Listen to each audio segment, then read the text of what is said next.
Vraiment un sentiment de satisfaction, un sentiment de fierté aussi pour le peuple malien. Et finalement, quelque part, c'est de la fierté pour toute l'Afrique parce que cette élection, personne n'avait imaginé qu'elle va se passer de manière aussi pacifique et de manière aussi bien organisée. Bien sûr, il y a eu des irrégularités, mais il y en a dans toutes les élections. Mais dans l'ensemble, on a assisté à ce que nous avons vu est une élection bien huilée, avec des électeurs qui au premier tour ont hésitaient beaucoup parce que les procédures de vote n'étaient pas toujours bien maîtrisées.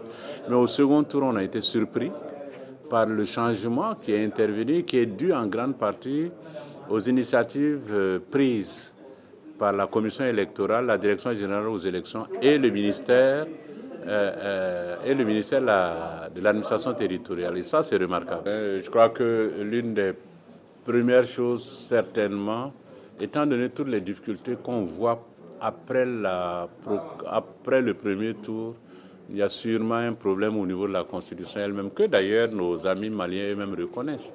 C'est-à-dire que la Constitution prévoit que le second tour a lieu 15 jours après le premier. Et le point de départ, si on fixe le point de départ de cette façon, il suffit d'un peu de lenteur pour qu'il n'y ait plus de campagne de deuxième tour et c'est ce qui se passe. Si bien qu'à chaque élection, c'est toujours le même problème, c'est-à-dire que le deuxième tour se ramène à quelques jours. Dans le cas d'Espère, c'était une journée, c'était vendredi, puisque le jeudi, il y avait la fête du Ramadan. Or, on aurait pu imaginer que le point de départ soit la proclamation des résultats et non le premier tour lui-même. Cela donnerait plus de temps. Donc, or, ça, on ne peut pas changer sans révision constitutionnelle.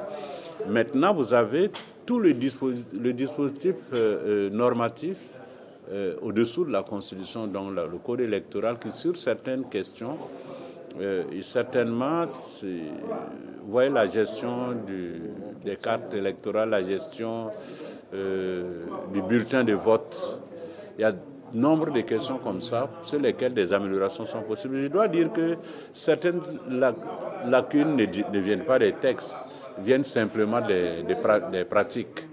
Et ça, on a encore du potentiel ici pour améliorer le système qui est déjà bon, à mon avis, à améliorer. Évidemment, il y a la grande question de qui coordonne tout ça, qui contrôle tout ça. Dans les 8 pays membres de l'UEMOA, le Mali et le Sénégal font exception. Mais le Sénégal est en train, déjà, moi j'étais là-bas pour l'élection présidentielle, la dernière élection présidentielle, il y avait déjà là-bas l'idée d'arriver à ce que la commission électorale joue un rôle déterminant.